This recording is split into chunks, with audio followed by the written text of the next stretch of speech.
Bom dia, são agora exatamente 7 horas e 5 minutos, né?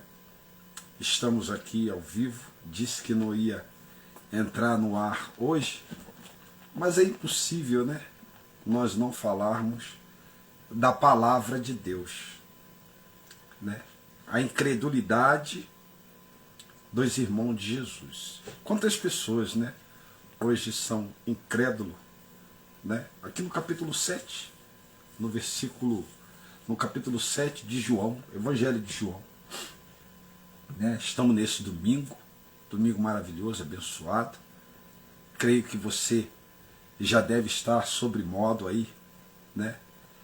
Descansando, né? Uns tiveram a noite muito pesarosa, sábado, sexta, sábado, é a noite, segundo diz o mundo aí, né, da diversão, né, a noite da procrastinação, né, a noite da violência. Quantas pessoas hoje não vão acordar? Quantas pessoas hoje vão estar no hospital? Quantas pessoas hoje vão estar na UPA? Quantas pessoas hoje estão na ressaca, estão pensando como é que vão enfrentar uma segunda-feira difícil? Mas eu quero colocar hoje aqui na tua vida a rotina de Jesus Cristo, né? Para que você possa ter um dia abençoado, um dia de paz, um dia de equidade, um dia de justiça, para que Deus possa vir e fazer uma obra maravilhosa na sua vida, né? Porque infelizmente tem muitas pessoas que elas estão aí vivendo como se nada fosse acontecer, mas o mundo está caminhando a passos largos para o seu próprio fim. Todos nós temos um prazo de validade. Eu procuro botar na minha rotina sempre a Jesus Cristo. Pela manhã, buscar a Deus, falar com Deus, andar com Deus, viver com Deus, pensar Deus, né? Porque Deus é maravilhoso. Ele é o Criador do ser humano. Ele te criou para a honra e para a glória do nome dele. Infelizmente, tem muitas pessoas que não pensam assim, que não vê assim, né? Que não olha as coisas com essa ótica. Infelizmente, é o que nós vimos e é o que nós participamos, né? E a sua vida, como é que está? Será que você ainda acredita na palavra de Deus? Será que você ainda tem na sua vida um espacinho para a palavra de Deus? Para que Deus possa conduzir a tua vida? Será que Deus ainda é o Senhor da tua vida? Da minha Ele é. Eu sei que é difícil, eu sei que o dia a dia e as coisas que o mundo tem nos puxa, né, para um montante das suas confusões, dos nossos afazeres, né? E quem nos conduz para a presença de Deus? É o Espírito Santo. É o tino da verdade. É a sabiência, é a sabedoria. É o interesse. A Bíblia diz no capítulo 6, no versículo 16, não, 11, 12, 13, se não me engano, que ela fala assim: aonde está o teu tesouro, ali também está o teu coração. Você ainda acredita no arrebatamento? Você ainda acredita no céu? É domingo de manhã? Você ainda acredita em Jesus, numa vida após a morte? Numa realidade contínua? Você ainda acredita na equidade, na verdade, no juízo, na justiça? Porque tem pessoas que nasceram do mesmo ventre que o Criador e não acreditavam mais. A Bíblia vai falar assim, ó, passando essas coisas, Jesus andava pela Galiléia, porque já não queria, porque já não desejava mais percorrer a Judéia, visto que os judeus procuravam matá-los. Quantas pessoas estão matando Deus no teu coração? Quantas situações está tirando a sua fé? Quantas pessoas já não acreditam mais? Pastores, crentes, evangélicos. Vi uma declaração esses dias de um grande líder espiritual, né? E ele já não acredita mais em Deus. Dedicou, segundo ele, a sua vida o tempo todo a uma religião e já não acredita mais em Deus. Os irmãos de Jesus já não acreditavam mais nele. O que tem roubado a Deus do teu coração? Quais são as distrações que têm dado outro norte à sua vida e à sua fé e à razão da sua existência, se não a Deus? Infelizmente, muitas pessoas, elas dão vez a muitas outras coisas, senão a Deus. E não a Deus. A Bíblia diz que Jesus já não andava mais pela Judéia, né? Porque muitas pessoas não acreditavam nele. Eu sei que a rotina nossa, nosso dia a dia, nossa vida, é cansativo, é pesado. Isso é, com certeza é. Mas isso foi o que a nossa natureza humana, nós como homens, procuramos para nós.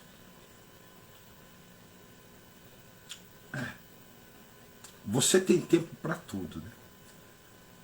Agora você há que se buscar um tempo para Deus. Vai dizer aqui, ó,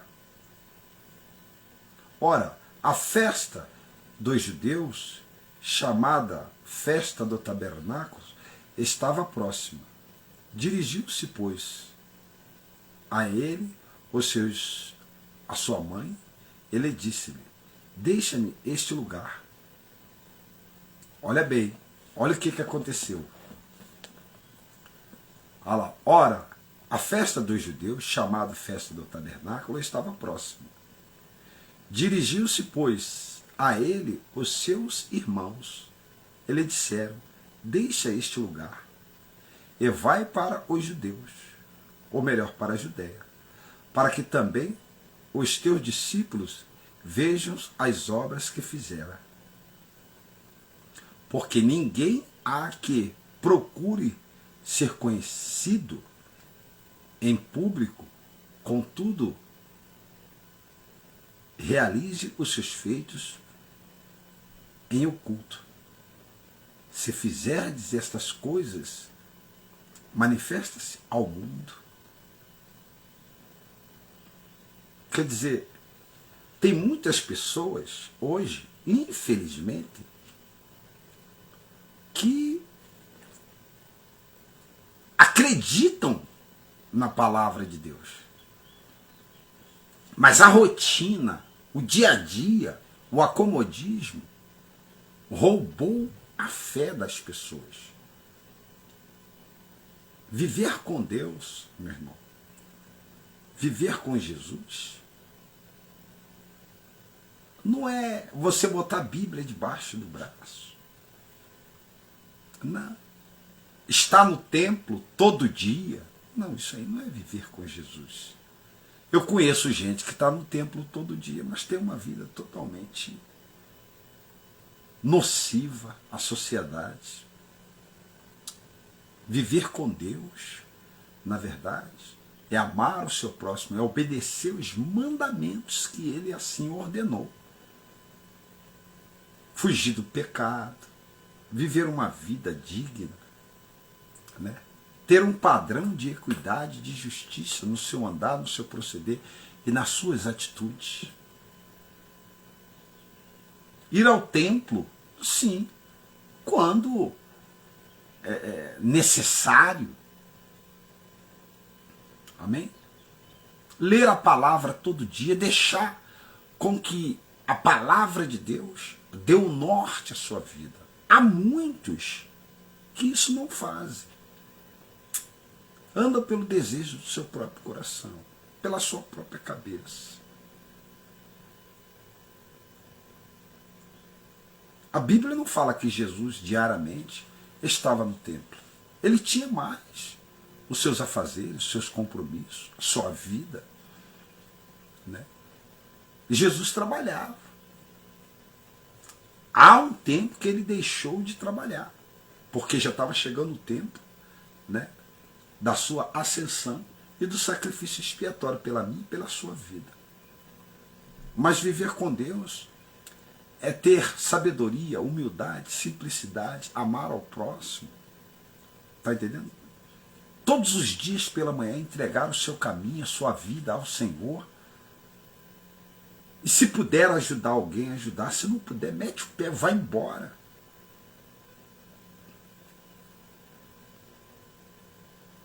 Desejar o amor, ter união, viver pacificamente. Você está entendendo? Com todos.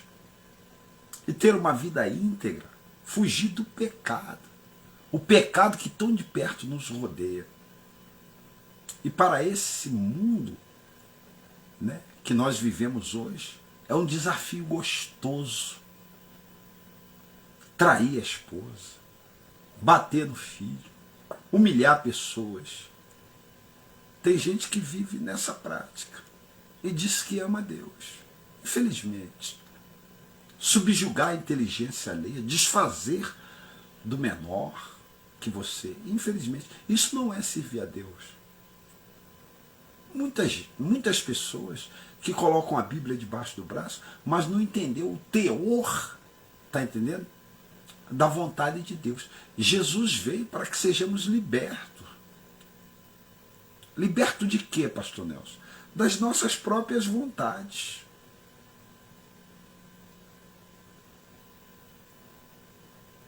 Vontade essa que é do próprio ser humano.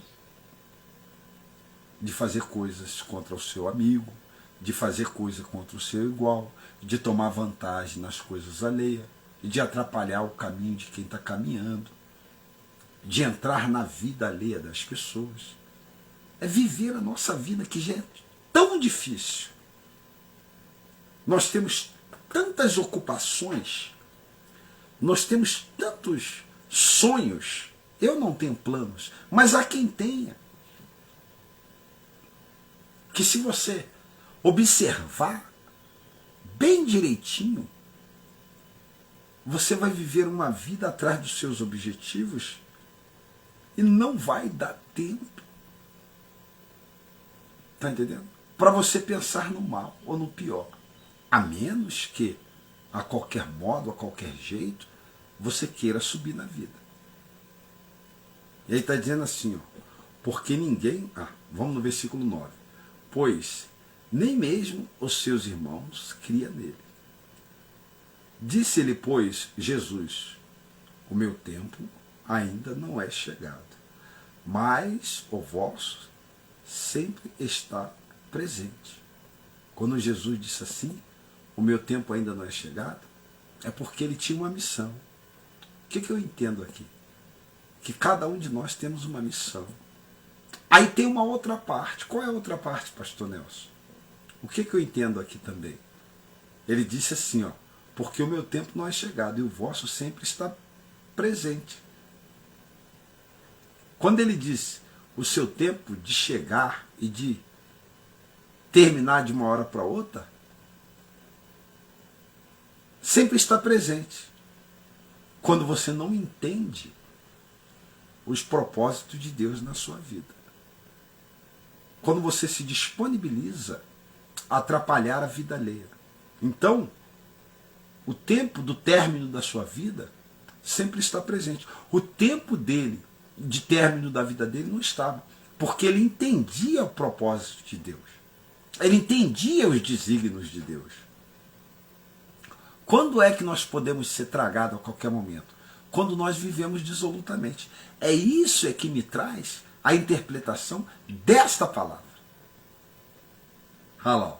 Disse-lhe, pois, Jesus: o meu tempo ainda não é chegado, mas o vosso tempo, mas o vosso sempre está presente. Quer dizer que a qualquer momento, a qualquer hora, por ambição alheia, por discórdias alheias, por um imprevisto ou por uma fatalidade, nós podemos partir dessa vida para outra. Não podeis, não pode o mundo odiar-vos, mas a mim me odeia, porque eu dou testemunho a seu respeito de que as suas obras são más. O mundo, muitas das vezes, nos é conveniente. Ele não nos odeia. O mundo não. O mundo odiava Jesus porque Jesus falava do sistema, né, que manipulava os homens. Quando você manipula e você se dá a entregar de corpo e alma ao sistema, esse que faz o mundo e as coisas que nele funcionam para o bem ou para o mal, essa conveniência e esse sistema não te aborrece.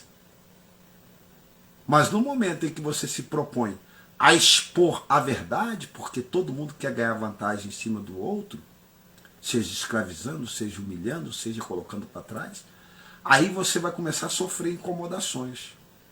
Quando você receber o padrão de justiça, e levar o padrão de justiça como Jesus levou a ferro e fogo, porque ele levou o padrão de justiça a ferro e fogo. Ele denunciou a corrupção, ele denunciou a mentira, ele denunciou a prostituição, ele denunciou a hipocrisia, ele denunciou a falsidade. Então, esse sistema vai te aborrecer sim. Subi vós outros à festa, eu, porém, por enquanto, não subo, porque o meu tempo ainda não é cumprido. Ele sabia o tempo, né, que ele deveria fazer as coisas.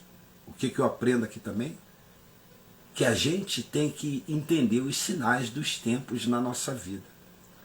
Tanto para prosperar, tanto para tomar decisões, tanto para caminharmos, ou tanto para também pararmos e observarmos e aprendermos com as dificuldades que a vida promove para a gente. Porque há dificuldade na caminhada e isso é notório. E muitas pessoas vivem como se não houvesse. E muitas lideranças colocam um caminho de flores, né, nos pés daqueles que estão caminhando e não amostram os espinhos dos talos das flores. E quando a caminhada se torna longa, difícil e atroz, as pessoas desistem. E Jesus já sabia, por ele ter denunciado o sistema, suas corrupções e suas conivências para com o mal, ele seria certamente alvo, né, de desejos escusos da mão daqueles que dirigiam, né, o mundo naquela época. Você quer saber, né, o teu tempo? É só você começar a andar no caminho da justiça e você vai saber que para tudo há um tempo.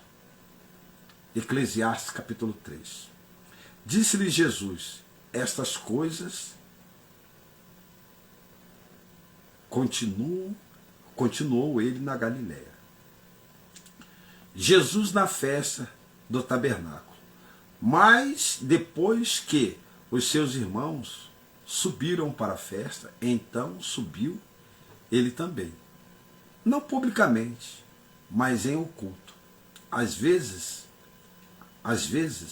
as ondas e as circunstâncias da vida, elas são tão massacrantes, são tão contra a nossa existência, né? O ambiente é tão vil, né, tão covarde, tão nocivo diante da gente, que a gente às vezes tem que nos ocultarmos. Temos que inibir a nossa presença em determinados locais. Nas festinhas das baladas, da empresa. Às vezes você não pode estar lá para não ser pisoteado, para não ser escarnecido, para não ser humilhado. Você tem que mapear o ambiente para poder entender qual é a hora de entrar e de sair e de falar. Eu falo isso porque eu sou vendedor, tenho experiência ampla nessa área. E como chegar, e como falar, e qual é a hora de chegar, e qual é a hora de falar, e com quem falar, e por que falar. A respeito de que você vai puxar uma conversa. Porque é uma nuvem de grande testemunha te observando para lançar na tua face tudo aquilo que você falar. Tanto seja de bem, quanto seja de mal. Ora, os judeus procuravam na festa e perguntavam: onde estará ele? E havia grande murmuração a seu respeito entre as multidões. Uns diziam: ele é bom, e outros: não, antes engana o povo. Isso era a confusão, né, que estava nos corações. Quantas pessoas, né, começam a cogitar a respeito da justiça de Deus. Elas não conseguem ir a fundo, não têm um relacionamento, não têm uma vida, né, de equidade e de justiça na presença de Deus. Então ficam especulando. Quantas pessoas especulam a seu respeito? Quantas pessoas que não te conhecem e julgam você pela aparência? Ontem eu estava falando com a menina a respeito disso. Olha lá. Entretanto, ninguém falava dele abertamente, por ter medo dos judeus. Quer dizer, os judeus, na verdade, Jesus era um terror para os judeus. Jesus era um terror para os judeus. Porque justamente aqueles que falavam de Deus é que extorquia, que extorcia, né, todas as palavras de Jesus, que distorcia, né, e que tirava proveito e escravizava o povo, né. A controvérsia entre Jesus e os judeus. O que é controvérsia? Né? Controvérsia é a forma diferente de agir mediante aquilo que a gente lê e a gente vê. Né? Jesus falava com quem tendo autoridade, com quem sendo criador daquilo que ele falava. Né? E os judeus falavam, né? Porém, eles não viviam o que falavam. Eles falavam como criatura e não tinham responsabilidade, né, de viver aquilo que pregavam. Né? Infelizmente, há muitas pessoas assim hoje. Né? Elas falam, elas pregam, elas ensinam, mas vivem uma vida totalmente aquém daquilo que produzem, aquém daquilo que pronunciam. Por esta razão, muitas pessoas hoje não querem sequer entrar na porta do templo. A porta do templo hoje, das igrejas, nunca foram tão odiada, nunca foram tão criticada como nesses últimos dias. Nunca foi tão profanada como esses últimos dias. E Jesus estava vivendo uma época semelhante a essa. Aí diz assim, ó, corriam já em meio à festa, Jesus, olha lá, corria já em meio à festa, e Jesus subiu ao templo e ensinava. Então os judeus se maravilhavam e diziam: como sabe estas coisas, ou estas letras, sem ter estudado? Interessante, como é que eles sabiam que Jesus não tinha estudado? Você está vendo? Como é que pessoas ficam te escoltando e você não sabe? Como é que pessoas sabem de coisas que você fez, que você esqueceu e que você não sabe? Então, Jesus era escotado 24 horas por dia. pelos sinais, pelas maravilhas, pelos milagres que operava. E o que é mais interessante de tudo, né? As pessoas perdiam, né? Deixavam de ganhar sua vida para tomar conta da vida alheia. Você conhece gente assim? Você conhece, né? E eles interrogavam. Então os judeus se maravilhavam, dizendo-lhe: como sabes essas letras sem ter estudado? Respondeu-lhe Jesus: o meu ensino não é meu, e sim daquele que me enviou. Se alguém quiser fazer a vontade dele, conhecereis a respeito da sua doutrina. Ele é Deus. Se ela é de Deus ou se ela fala por mim mesmo. Ah, se alguém quiser fazer a vontade dele, conhecerá a respeito da doutrina, se ela é de Deus ou se falo por mim mesmo. Né? Quer dizer, muitas pessoas, quando você fala na rede, ou quando você profere a palavra de Deus, eles ficam impactados. Ele fala: como esse negão do saco preto sabe tantas coisas?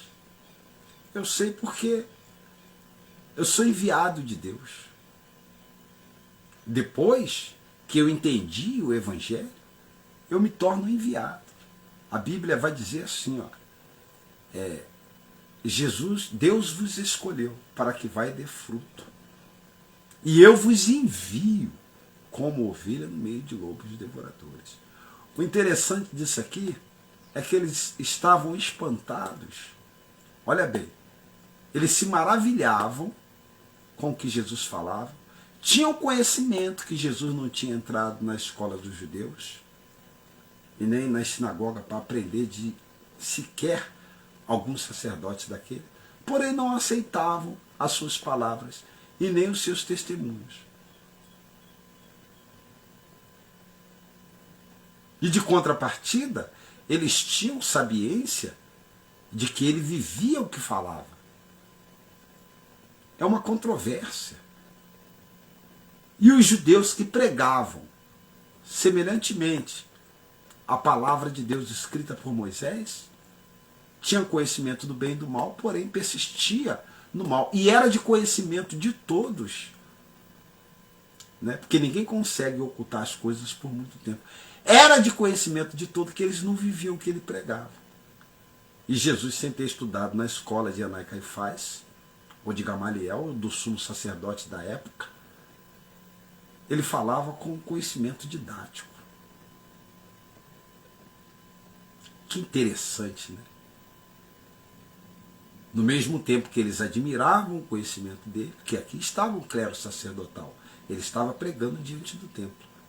Eles o odiavam por ter o conhecimento maior que eles e não aceitavam o testemunho dele. Tem gente que não vai aceitar. Eu passei por uma situação semelhante a essa. Tem gente que não vai aceitar o seu testemunho. Tem gente que não vai acreditar em você. Mas e daí? Anda mais um pouquinho à frente que vai ter pessoas que vão acreditar. Aí diz assim, quem fala por si mesmo está procurando a sua própria glória. Mas aquele que procura a glória de quem enviou, esse é verdadeiro. E nele não há injustiça. Quer dizer, ele aqui, ele está dando para nós uma chance de sermos igual a ele e de dizermos que não há arrogância na nossa pronúncia e nem na nossa proclamação. Porque nós não falamos de nós. Eu aqui não estou falando de mim. Eu estou falando de uma palavra que me trouxe o conhecimento, o entendimento e que me libertou. Eu estou procurando aqui não a glória de mim mesmo. Até porque eu não tenho. Você conhece a minha origem. Você sabe das minhas falhas. Você conhece o meu dia a dia. Sabe do que sou feito e do que dependo. E o esforço que faço para anunciar o Evangelho. Então eu falo aqui da glória de Deus. Mas infelizmente, hoje, nos púlpitos e nos ambientes, as pessoas elas falam mais da sua vida, da sua experiência, do que falar da palavra que ele foi ordenado e chamado para com que ele anunciasse. Se gloriam.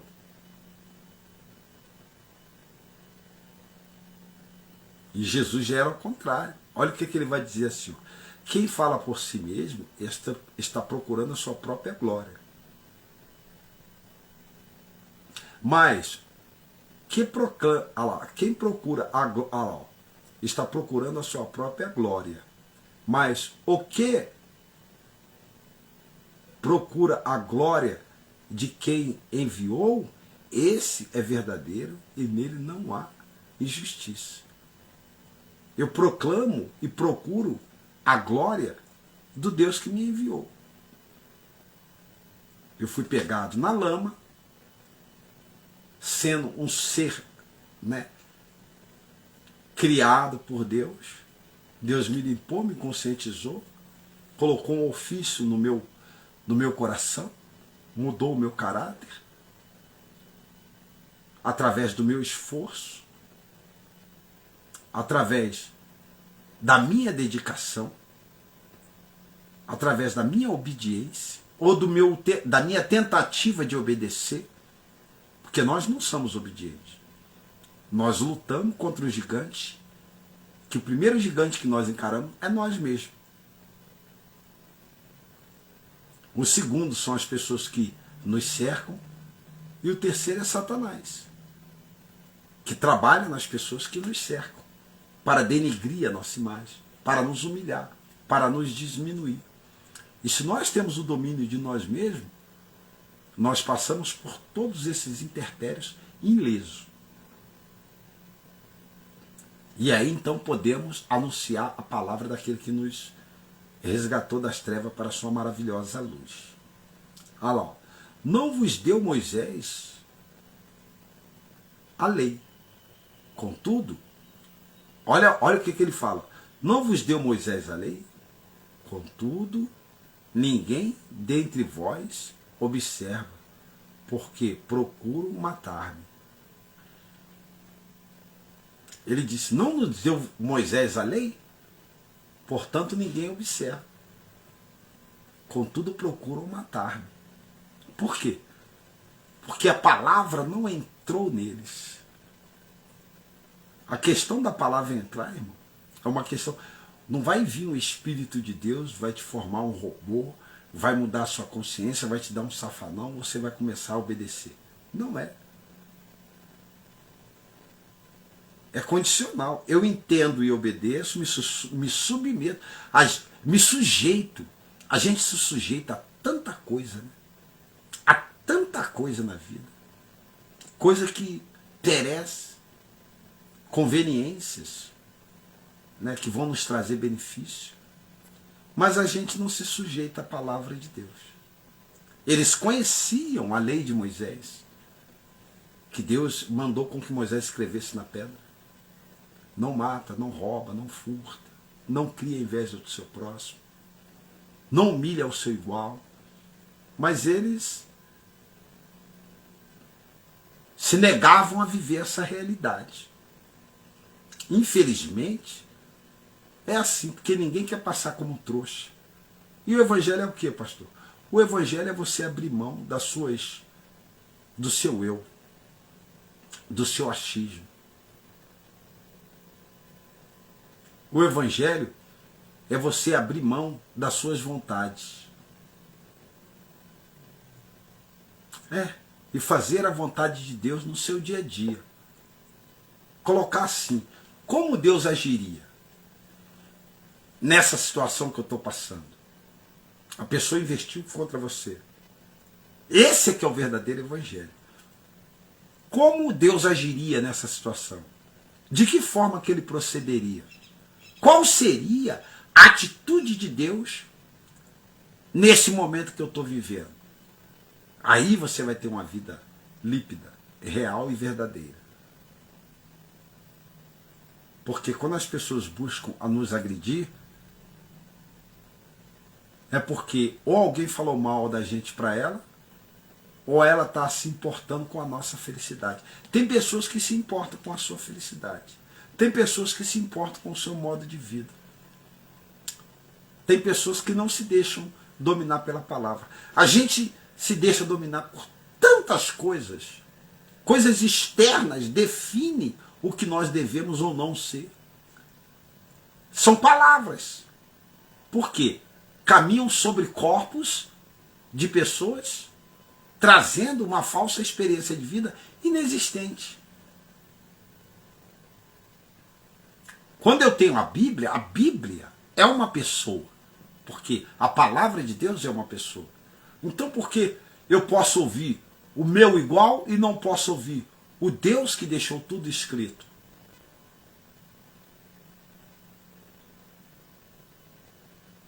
É que a gente acredita muito em teofania. Quando eu falo teofania, eu falo pessoas. A gente acredita muito nas pessoas. Nós temos dificuldade de buscar dentro do nosso interior o Espírito de Deus. Isso passa a ser apostasia. Eu deixo de acreditar na existência de Deus para acreditar na existência daquele que está me falando que existe, que está do meu lado. Por não ver Deus, eu prefiro acreditar com a pessoa que está do meu lado está falando do que acreditar no que está escrito. E aí nós passamos uma dificuldade muito grande na vida. Porque nem sempre o que as pessoas falam do nosso lado é bom para nós. Geralmente o homem, ele nunca vai falar o que é bom para você.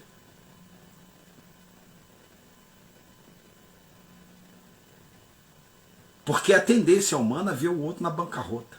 É a tendência humana ver o outro se dando mal. É a tendência. Isso é do homem. O homem, quando vê que você está indo muito bem, ele começa a jogar pedras no caminho. Por que tu ouve o homem? Por que não ouve a Deus? Deus também é um homem. Só que ele não pode se materializar e falar com você. Ele deixou a palavra. Por que a gente tem tendência de ouvir as pessoas e caminhar no caminho das pessoas? Aprenda uma coisa. Palavras são caminhos. São doutrinas. Linha de raciocínios são caminhos, são doutrinas, são pensamentos, são vidas alheias. Você tem que começar a entender a quem você realmente quer servir. Se você quer servir a vida do outro, ou o que o outro diz para você, ou o que a palavra de Deus diz para você. Isso parte de você. Pessoas querem determinar o que você deve ou não fazer. Quanto Deus está deixando uma diretriz bem grande aqui. Olha lá. Ó. Respondeu a multidão: tens demônio. Quem é que procura matar-te? Explicou-lhe Jesus: um só feito realizei, e todos vos admirais. Pelo motivo de que Moisés vos deu a circuncisão, se bem que ela não vem dele, mas dos patriarcas. No sábado circuncidais um homem. E se o homem pode ser circuncidado em dia de sábado, para que a lei de Moisés não seja inviolada, por que vós indignais contra mim pelo fato de eu ter curado num sábado a todo um homem do seu mal? Quer dizer, olha bem, o ser humano é terrível, né? Para sentir dor, para cortar, para se alienar a uma tradição, as pessoas, elas acreditavam na lei mosaica, que não é de Moisés, é a lei do patriarca, que Deus assim o determinou, para que, circuncidando ele, o que a circuncisão fazia? A circuncisão identificava que você acreditava no Deus Criador dos céus e da terra. E que a partir daquela crença que você acreditava, você fazia parte de um povo judeu. Denominava na verdade, a sua fé no Deus Criador Todo-Poderoso. Foi isso que Deus determinou. Né? Então você acreditava na mesma crença dos judeus. Né? Circuncidai-vos. Né? A circuncisão, esse era o ofício da circuncisão. Né? Você rasgar o seu coração diante de Deus. E dizer, a partir de hoje eu me circunciso. Né? Eu vou me circuncidar. A partir de hoje, então, eu sou um cristão como todos os judeus é. Eu abro mão da minha vida para viver a vontade de Deus. Esse era o valor da circuncisão. E tinha que ir lá na pele do pênis, que segura a cabeça do pênis, e arrancar aquela pelinha. Então você ficava livre. Né? Para expor a sua fé e para falar do poder de Deus a quem que você quisesse. E das experiências dos patriarcas. Quer dizer, eles honravam mais isso. Se você estivesse morrendo ali no dia do sábado, eles passavam por cima de você, mesmo honrando a palavra de Deus como eles diziam, mas só no domingo que eles iam te socorrer. Essa é a vontade do homem que não criou os céus e a terra. E quando o próprio Deus, encarnado no corpo material, né, que deu a lei ao homem e as diretrizes ao homem, para que o homem por ela fosse salvo, andando, renunciando, né, às investidas do mal na sua vida, quando o próprio Deus, que toda lei, na verdade, é para me guardar das suas ambições e para guardar você da minha violência. Para me influenciar a fazer o bem, te influenciar a fazer o bem. Aí Jesus falou, ó, eu curei um homem, vocês querem me matar, porque era sábado. Quer dizer que você guarda mais a tradição do que amar o seu próximo. Então para que serviu tudo aquilo que eu escrevi?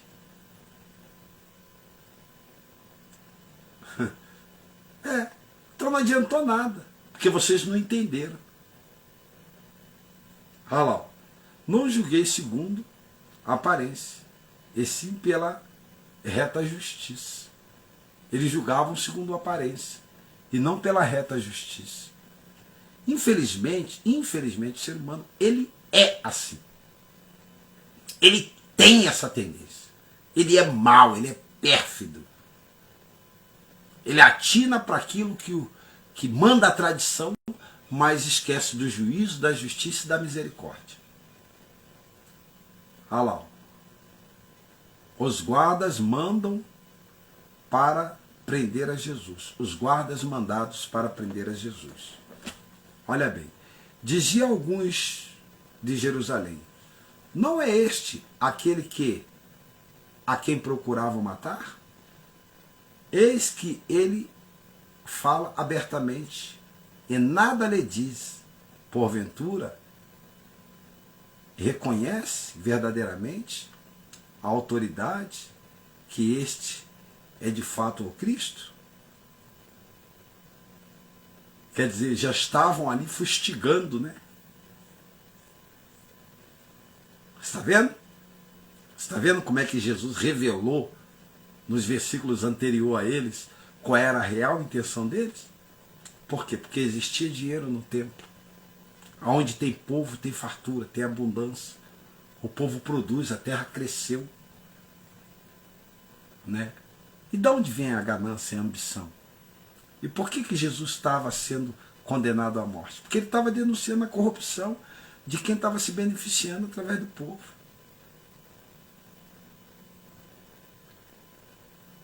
Nós, todavia, sabemos de onde este é. Quando, porém, vier o Cristo, ninguém saberá de onde ele é. Ó! Jesus, pois,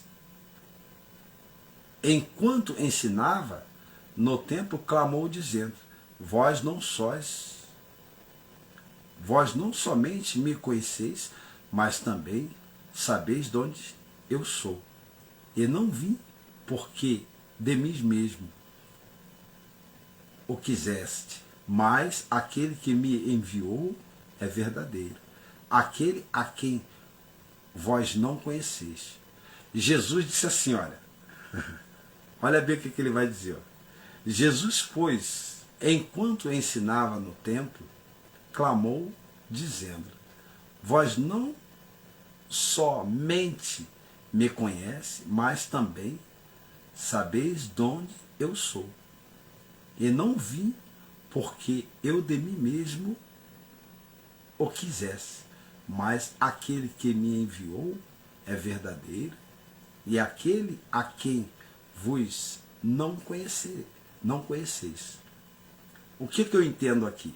Eu entendo aqui o seguinte: eles sabiam que Jesus era o Cristo, pela localização, pela raiz de Davi, pelo fato do nascimento dele, os eventos que antecederam, as curas e os milagres que ele fizera, que ele operara.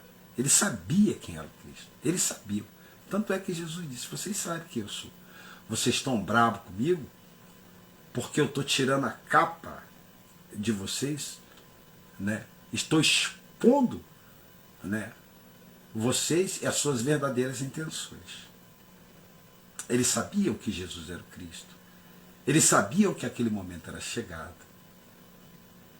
Eles sabiam de tudo. Mas davam que não sabiam por ciúme. A Bíblia vai dizer, né, lá em Lucas, né, que Pilatos disse que por ciúmes o queriam morto. Por ciúme. Eles sabiam. Claro que sabiam. O que Jesus fez era incontestável. Até o incrédulo acreditava. Todo mundo sabia. Os judeus, tudo sabia que ele era o Cristo, Filho de Deus. Eles não aceitavam porque era o seguinte, porque Jesus contrariava as expectativas deles. Volto a dizer, a expectativa do homem é na ganância daquilo que perece. E quando Jesus começou a expor eles e os seus ideais no templo, aí os judeus, os maiorais dos judeus, começou a colocar pessoas infiltradas para fermentar, né, a falsidade, para tentar distorcer, né, a realidade do que estava acontecendo e para fermentar a falsidade entre os judeus contra, né, a existência de Jesus, para negar que ele não era o Filho de Deus e que estava acabando a lei sacerdotal, né, e que ia acabar a mamata dos sacerdotes, porque o sacerdote era muito rico. Eles não queriam mais bois, eles faziam pelo ato litúrgico. Mas e as ofertas? E as oferendas das nações? E o trato com Roma que eles tinham? Tanto que Roma não se metia, né, nas questões religiosas dos judeus, porque eles tiravam proveito de 40%, né, de todas as ofertas e dízimos que entravam dentro do templo, e essa era uma das maiores economias da época. E Jesus mexeu na mirula do problema, né, e estava dando fim à era sacerdotal. Não é de se admirar que quando você mexe no bolso de alguém, ei, quando você mexe no bolso de alguém, alguém vai levantar o calcanhar contra você, mas com certeza. E você pode acreditar, pode ter certeza e ficar sossegado que o nego vai levantar o calcanhar contra você, e com muita força. Eles sabiam de onde Jesus tinha vindo. Eles sabiam da originalidade do Messias. Eles conheciam Jesus de cima e embaixo. Tanto é que eles falaram, rapaz, você não estudou? Como é que você sabe tudo isso? Jesus, com 7 anos de idade, estava ensinando no templo. Lembra? que quando Jesus foi, ele fugiu da mãe e do pai, foi lá para o templo, a mãe, ele ficou uns 3, 4 dias lá, ensinando lá, a mãe e o pai tirou ele, foi tirado do meio dos doutores, eles sabiam, eles ficavam admirados, impactados. Só que eles, por orgulho, por arrogância, eles não aceitavam. E quantas pessoas sabem da tua fidelidade, sabem do teu testemunho, sabem da tua vida, conhece, sabe da lesura das suas atitudes e não te aceitam. É por arrogância, por soberba, por inveja, por ciúme. Que você está se dando melhor numa parte da vida do que ele. Suas atitudes são outras, você é aprazível, as pessoas têm facilidade de conversar com você.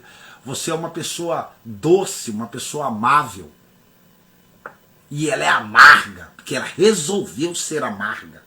E ninguém gosta de gente amarga.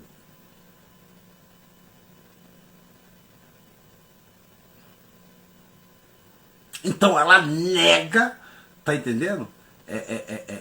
Qualquer testemunho benéfico dito pela boca de alguém a seu respeito. É isso. Pelo ciúme e inveja. Porque todas as coisas se abrem para você e para elas se trancam. Só que ela não percebeu que as coisas se trancam para ela por causa da atitude dela. Da forma com que ela lidar com as coisas e com a vida. Vamos continuar. Eu o conheço, porque venho da parte dele. Fui por ele enviado. Então procuravam prendê-lo, mas ninguém lhe pôs a mão, porque ainda não era chegada a sua hora. E contudo muitos dois entre as multidões cercaram nele e diziam: quando vier o Cristo, fará porventura maiores sinais do que este homem tem feito? Ah lá, muitas pessoas, né? Muitas pessoas. Olha bem, é aquilo que eu estou te falando.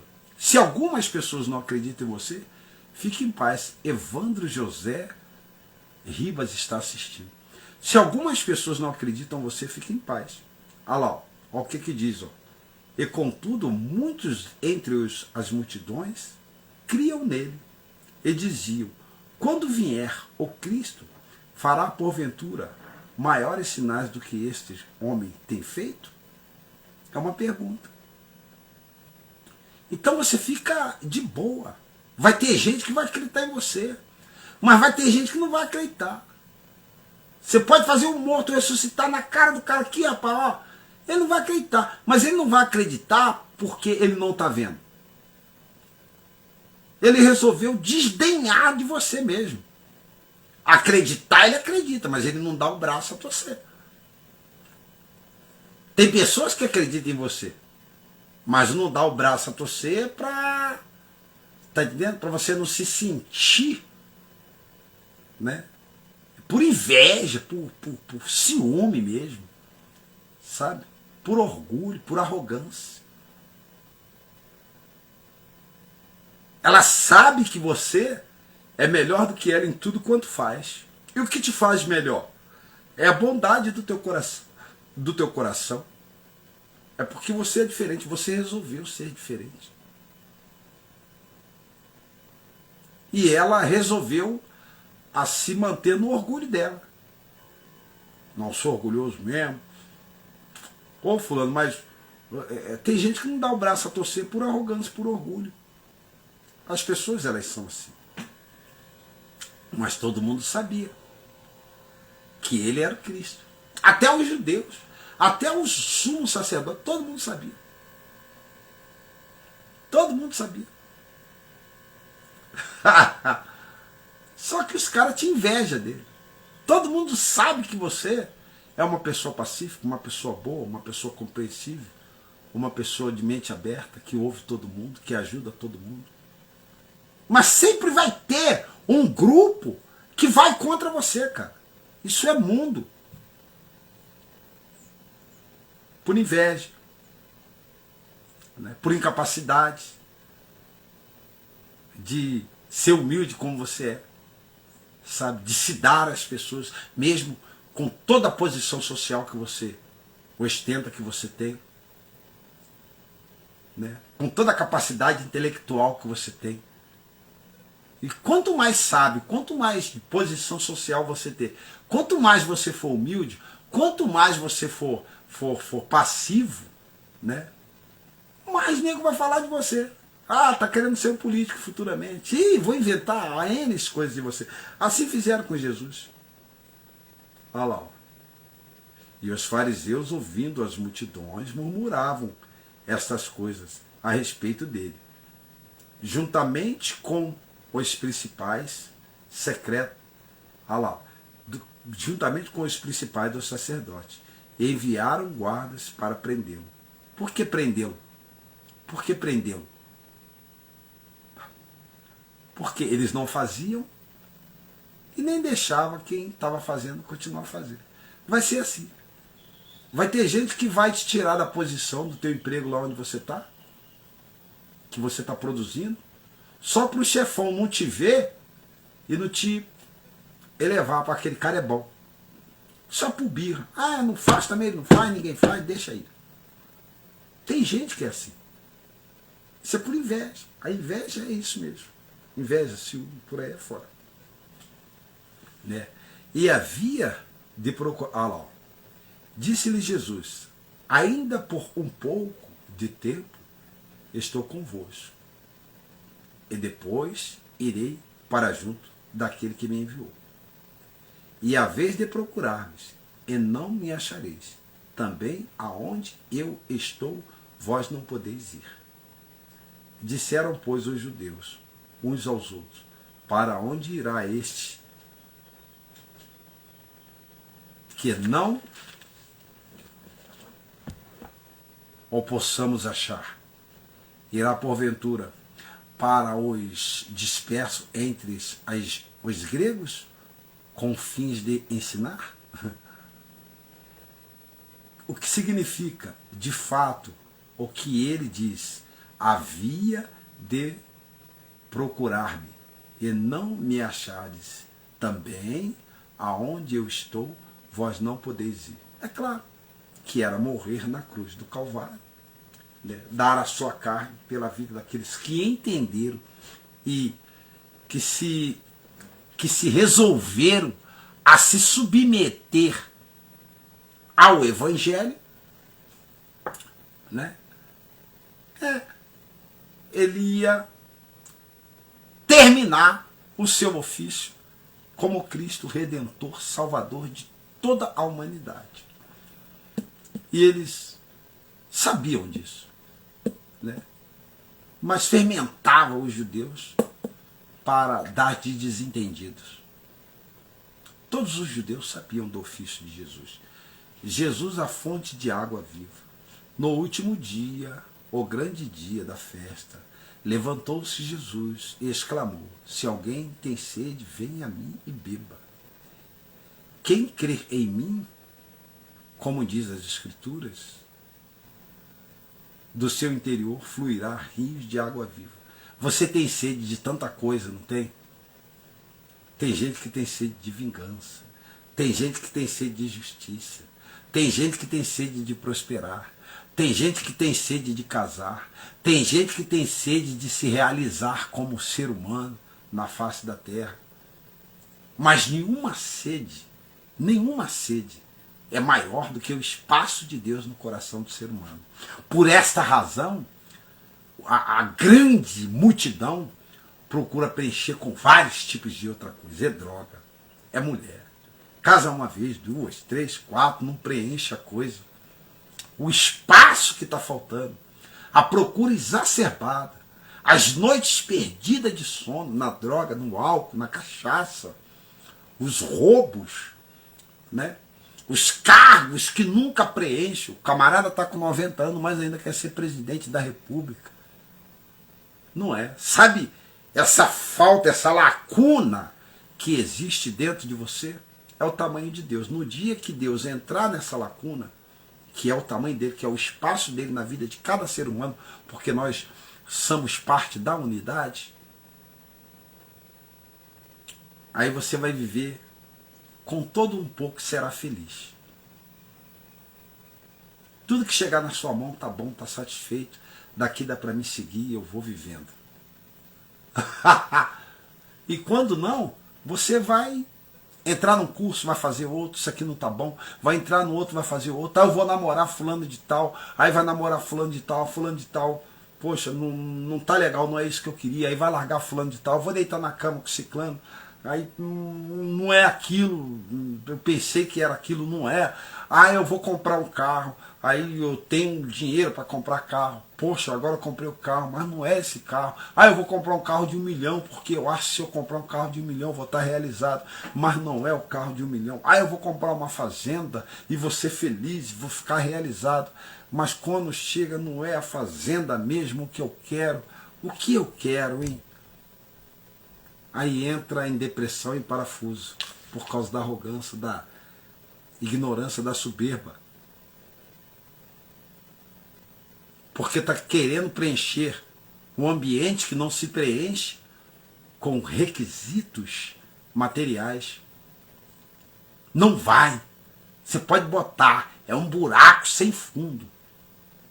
Só vai entrar ali quem é verdadeiramente dono daquele ambiente. É como um sapato, irmão. Você pode ter um sapato de ouro, mais bonito. E aquele pé for 36. Se o seu pé não for 36, não vai andar. Você vai andar até daqui até ali. Ah, mas meu pé é 39. Isso aqui dá em mim. Dá não, filho. Não é pra tu. Não é o carro, não é o dinheiro, não é a casa, não é a estabilidade, não é a profissão.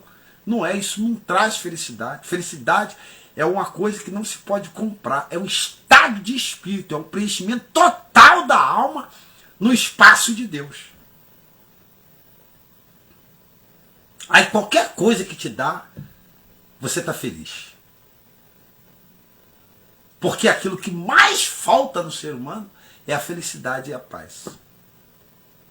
Eu conheço gente aí que tem dinheiro. Eu trabalho na rua vendo saco de lixo.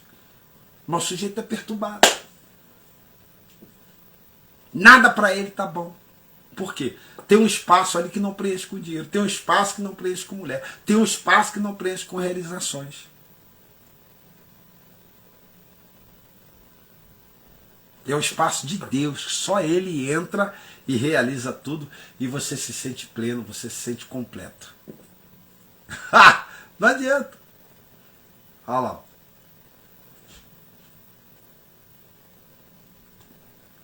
Jesus, a fonte de água. Ele diz, quem tem sede, vem a mim e beba. Você, às vezes, está à procura de alguma coisa, né? Você parou aqui e está me assistindo. Essa é a coisa que falta em você. Para você ser pleno, para você ser completo.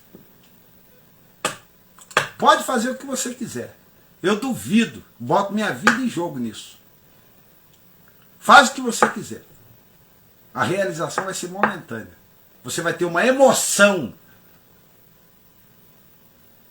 Um sentimento de realização. Quando você parar diante daquela coisa, que já está ali, tudo está curtindo, aí vai começar. Poxa, pensei que era isso, mas não. Não é, não é. Não é isso, é. Eu não sei, eu tô. Você já viu gente falar assim? Eu não sei, está faltando algo. Tá. É o espaço de Deus. Porque Deus não abre mão do espaço dele. Sem o espaço dele, você pode obter qualquer coisa, você não vai ser feliz, porque você é tricotômetro. Existe um espaço que precisa ser preenchido e que não é preenchido com nada material e com nada terrenal.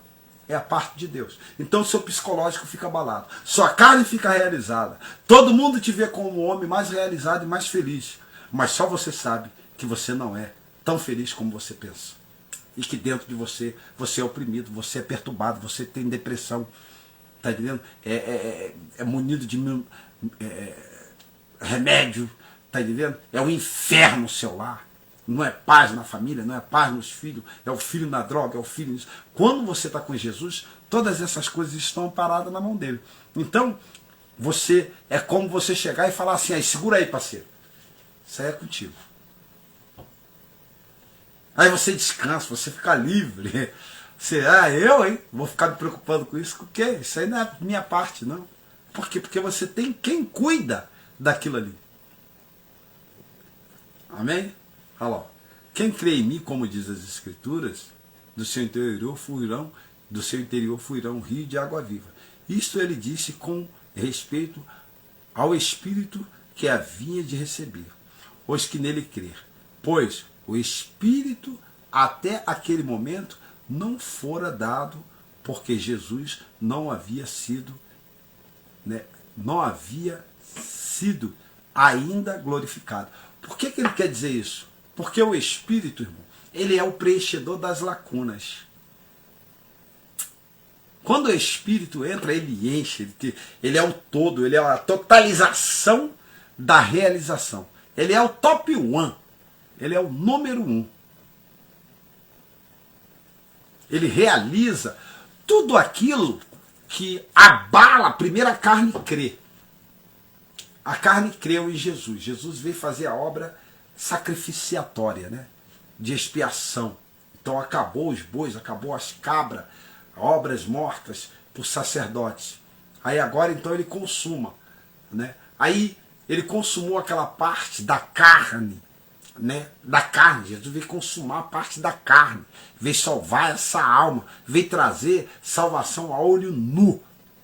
Aí então o Espírito preenche para a elevação, né, da sua alma a Deus e preencher todo o psicológico que te abala, que é o mal do século hoje. É o mal do século. Não vai ter remédio para depressão.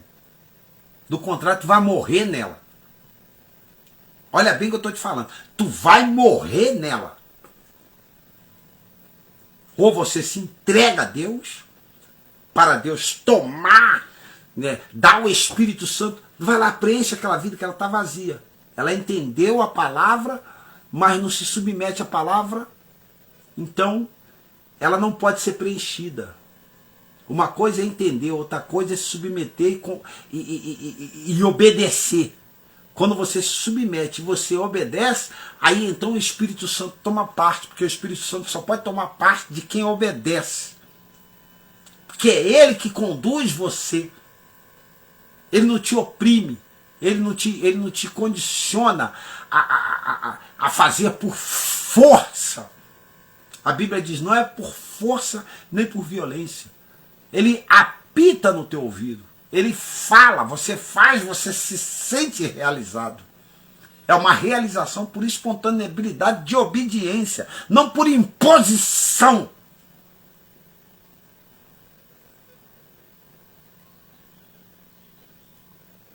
Aí você faz, você diz, poxa, que leveza.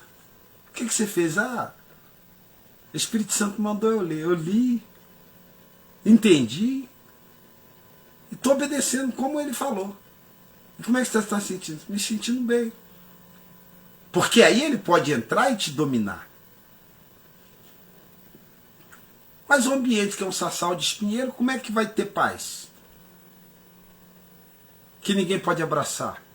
Deus falou para o povo de Israel, lá em Jeremias, não me lembro o capítulo. Vós se transformados, Israel é para mim como um sassal de espinheiro, que eu não posso pegar, que eu não posso manusear, que eu não posso carregar. Mas como é que o Espírito Santo me carrega, pastor? O Senhor disse que ele não manipula a gente, não. Ele vai falando e você vai obedecendo. Aonde que é ali? Ô Nelson, faz aquilo. Aí você vai e faz.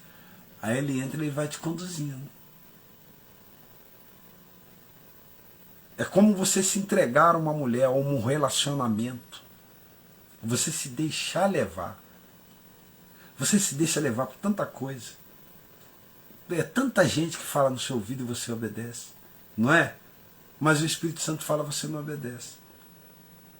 Tem pessoas que te impõem a obediência, ou te condiciona a obediência, e você obedece. É o patrão, é o fulano. E você obedece porque tem que haver os benefícios, porque você sabe que vai vir benefício da obediência pelo patrão. E por que você também não entender que se você obedecer, o Espírito Santo, vai vir os benefícios da obediência pela submissão à obediência ao Espírito Santo.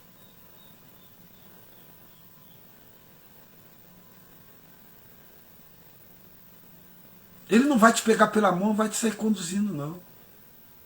Ele vai te dizer, eis aí o caminho, andai nele. Aí tu começa a andar, aí Deus começa a ver que você começou a obedecer, aí ele entra em você, porque ele é muito sensível.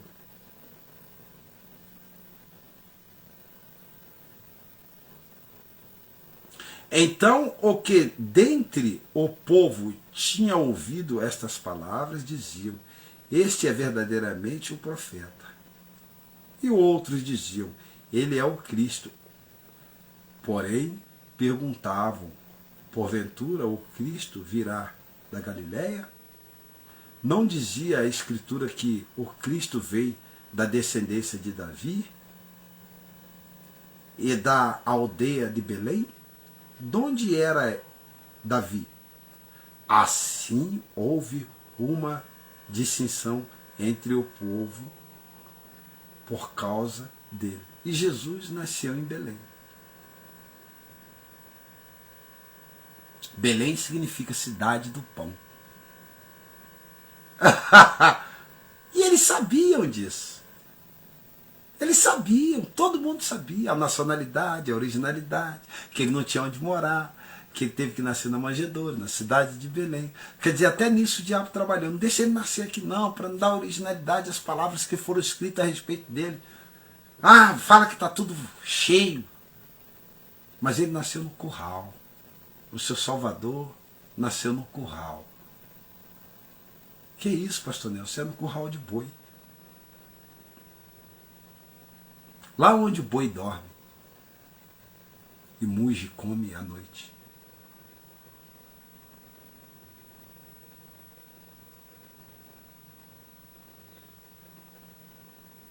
Assim houve distinção entre os povos por causa dele. Alguns dentre eles queriam prendê-los, mas ninguém lhe pôs a mão. Os guardas voltam-se a Jesus. Voltando-se, pois, os guardas, apressados, voltando-lhe, pois, os guardas,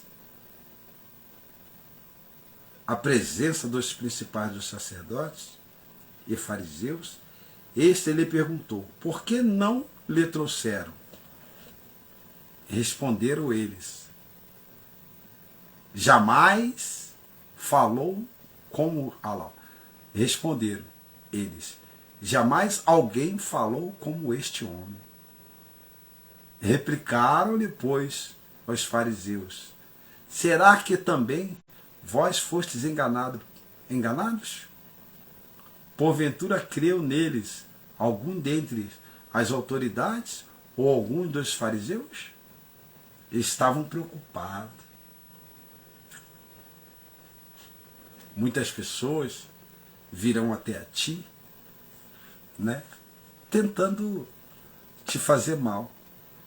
Mas se você tiver pelo Espírito de Deus guardado, né, as pessoas vão admirar o que sai da tua boca. Porque aí você está se deixando moldar por Deus e não pelo homem. E aí Deus vai aparecer na tua vida. E verão em você a Deus e não a homens. E tu serás admirado. E serás bem-aventurado em nome de Jesus. Guarda isso no teu coração. Olha lá. Quando esta plebe, que nada sabe da lei, é maldita. Nicodemos, um deles, que antes fora ter com Jesus, perguntou-lhes, acaso a nossa lei julga um homem sem primeiro ouvi-lo? E saber o que ele fez? Responderam ele, dar-se acaso que também tu és da Galiléia? Examine-se e verá que Galiléia não se levantou profeta. Acaso um foi para a sua casa? e cada um foram para a sua casa. Né? O engraçado, né, que Jesus não era da Galiléia, Jesus era de Belém. Ele nasceu na cidade de Davi. Davi nasceu em Belém. E Jesus nasceu em Belém, cidade do pão. Né? E eles queriam taxar como Jesus o Galileu. Jesus não era Galileu.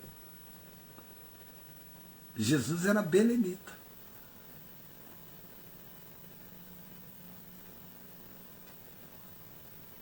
E judeu por nascimento. Amém? Então guarda isso no teu coração. Guarda isso na tua vida. Para que você possa entender que por mais que você queira preencher a sua vida com várias outras coisas, amém? Nada te preencherá por totalidade, porque nós somos criados à imagem e semelhança de Deus. E Deus, quando nos fez, Ele não nos invadiu. Não. Ele deixou a sua própria vontade, porém, Ele te preencheu de sabedoria, humildade, simplicidade, ciência, sabiência, né? Porém, Ele deixou um espaço dentro de nós que nada e nem ninguém nesse mundo vai preencher, notificando-nos através de sofrimentos, de circunstâncias adversas, que não adianta você entulhar a tua vida de realizações financeiras, pessoais, físicas e materiais. Porque esse espaço, só quem preenche é Ele. Então você é perfeito. Mas existe uma lacuna. Isso Ele fez até para não te perder. Então, se você entender e respeitar o espaço de Deus na tua vida, então você será salvo. Respeitar o espaço de Deus e preenchê-lo com o mesmo, então você será salvo. Todos nós somos chamados à salvação. Por isso que temos o espaço do Espírito Santo reservado. E o que é interessante, você é autônomo, né? Você pode tomar a decisão que você quiser. Mas justamente o que vai te levar para o inferno e o que vai te levar para um país longe de Deus, para um mundo longe de Deus, é a falta de preenchimento do espaço do Espírito Santo que está dentro da tua vida.